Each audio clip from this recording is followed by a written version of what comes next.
প্রিয় ভাই, আপনি যদি আপনার সময়কে মূল্য দিতে না পারেন, আপনি জীবনে কখনোই সফলতা পাবেন না, সেটা দুনিয়া এবং আখেরাতে। প্রিয় ভাই, কেননা যারাই সফল হয়েছে, সাকসেস হয়েছে, একমাত্র তাদের সময়কে তারা মূল্যায়ন, গুরুত্ব দেওয়ার কারণে সফল হয়েছে। প্রিয় ভাই, আপনি যখন কোনো অফিসে কোনো অনলাইন বলেন, অফলাইন বলেন, কোনো জব করি, তখন আমরা যার আন্ডারে কাজ করি, যার নিকটস্থ আমরা যার দায়িত্বে আমরা কাজ করি, তো তার প্রতিটি কথা, তার দেওয়া নির্দেশনা সময় আমরা ফলো আপ করতে হয়। অর্থাৎ আপনার ডিউটিতে আসার সঠিক সময়টা এবং ডিউটি থেকে যাওয়ার সঠিক সময়টা, কখন লাঞ্চ করবেন, কখন নাস্তার সময়, সবকিছু আপনাকে ফলো আপ করতে হয় না ভাই? কিন্তু যদি আপনি ওই ওই সঠিক সময়ে সঠিক কাজটা না করেন, আপনার চাকরিটা থাকবে না, তাই না? কিন্তু আমরা ভুলে যাই কেন জানি, যে আল্লাহ পাক আমাকে আপনাকে সৃষ্টি করার উদ্দেশ্য কি? আল্লাহ পাক আমাকে আপনাকে কেন সৃষ্টি করেছে আপনি কি জানি? আর 97% মানুষে জানে না যে তাদের উদ্দেশ্য কি, তাদের লক্ষ্য কি, গোল কি। প্রিয় ভাই, অবশ্যই আপনার লক্ষ্য আপনার থেকে জানতে হবে, আর না হয় আপনি জীবনে কোনো কাজে সফলতা পাবেন না। কেননা আল্লাহ পাক কোরআনে কারিমের মধ্যে ইরশাদ করে এভাবে, যে আমি কি তোমাদেরকে অনার্থক সৃষ্টি করেছি? আসলে এই কথাটা যদি কেউ চিন্তা করে, যে আল্লাহ পাকে আমাদেরকে অনার্থক সৃষ্টি করেছে, আমাদেরকে 5 বার মুয়াজ্জিন যখন আজান দেয়, যখন ইমাম সাহেব আজান দেয় মসজিদের মধ্যে, তখন আমরা কি নামাজের জন্য সতর্ক হই?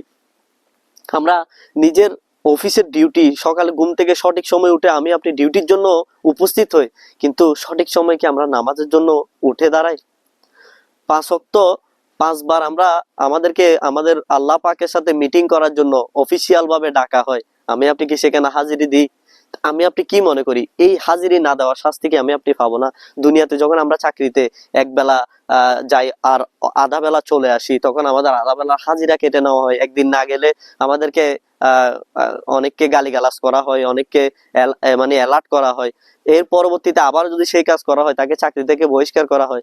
আমি কি মনে করতেছি, যে আপনি দুনিয়াতে এভাবে অবহেলায়, মানে কে ডাকলো, কে কি করলো, মুয়াজ্জিন আমাদেরকে ডাকলো, আমাদের হাদিসে কোরআনের মধ্যে, বয়ানের মধ্যে, ওয়াজের মধ্যে আমাকে আপনাকে দিক নির্দেশনা দিচ্ছে, সেটা আপনি শুনলো কি না শুনলো কি, কিছুই হবে না। আপনি এভাবে যদি মনে করি, তাহলে সবচেয়ে বোকামির কাজ হবে। প্রিয় ভাই, অবশ্যই আমাদের প্রতিটি কাজ, প্রতিটি সময়ের হিসাব আমাকে আপনাকে দিতে হবে। তাই অবশ্যই 5 ওয়াক্ত নামাজ আমার আপনার জন্য খুবই জরুরি, এবং আপনার আল্লাহ পাকের প্রতিটি হুকুম মেনে চলা আমার আপনার জন্য খুবই জরুরি। দুনিয়াতে সফলতা পাওয়ার জন্য যেভাবে আমরা দুনিয়াবি গাইডলাইন মেনে কাজে যাওয়া আসা, রুটিন গুলা সেম টু সেম বানিয়ে নেই, সবসময় সেই রুটিনে চলি, সেম আখেরাতে আমরা সফলতা পাওয়ার জন্য আমাকে আপনাকে আখেরাতের বিষয়ে রুটিন বানাতে হবে, যে আমার 5 ওয়াক্ত নামাজ আমি এই সময় করব, আমার জিকির, আজকার, দুরূদ শরীফ, আমার বিভিন্ন ইবাদতের সময়গুলো আমি নিজে নির্ধারণ করে নিতে হবে। আল্লাহ পাক আমাদের সবাইকে সঠিক সময়ে সঠিক সিদ্ধান্ত, অর্থাৎ ইবাদত বলেন, দুনিয়াবি বলেন,